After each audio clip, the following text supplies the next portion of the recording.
തുടരുക. കൊല്ലം ശക്തികുളങ്ങരയിൽ നിന്ന് മറ്റൊരു വാർത്ത കൂടിയുണ്ട്. ശക്തികുളങ്ങരയിൽ മത്സ്യബന്ധനത്തിന് പോയ ബോട്ട് മുങ്ങി. ബോട്ടിലുണ്ടായിരുന്ന 12 പേരെയും രക്ഷപ്പെടുത്തിയിരിക്കുന്നു. പരിക്കേറ്റവരെ ജില്ലാ ആശുപത്രിയിലേക്ക് മാറ്റിയിട്ടുണ്ട്. ലിജോ തുടരുന്നുണ്ട്. ലിജോ, എന്താണ് ഉണ്ടായത്? എപ്പോഴാണ് ഈ അപകടം ഉണ്ടായത്?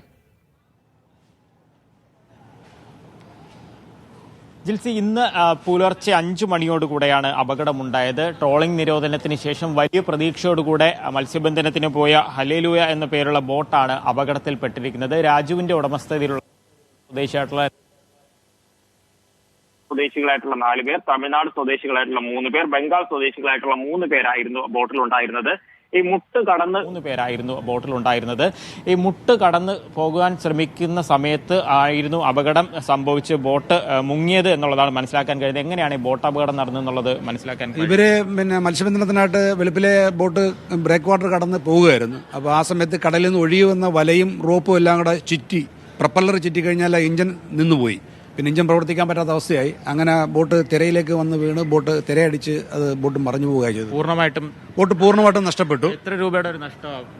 ഏകദേശം ഉടമ പറയുന്നത് ഏകദേശം ഒരു 50 ലക്ഷം രൂപയ്ക്കടുത്തുള്ള നഷ്ടമുണ്ടെന്നാണ് അദ്ദേഹം വിലയിരുത്തിയിരിക്കുന്നത്. ജിൽസി, അതാണ്, അതായത് ഏകദേശം 50 ലക്ഷം രൂപയിൽ പരം രൂപയുടെ ഒരു നഷ്ടമാണ് ആ അപകടത്തിൽ ഉണ്ടായിരിക്കുന്നത്. എന്തായാലും ഭാഗ്യം കൊണ്ടാണ് ആളുകൾക്കൊന്നും ഗുരുതരമായി പരിക്കേൽക്കാതെ രക്ഷപ്പെട്ടത്. എല്ലാവരും ഇപ്പോൾ കൊല്ലം ജില്ലാ ആശുപത്രിയിൽ ചികിത്സയിലാണ്.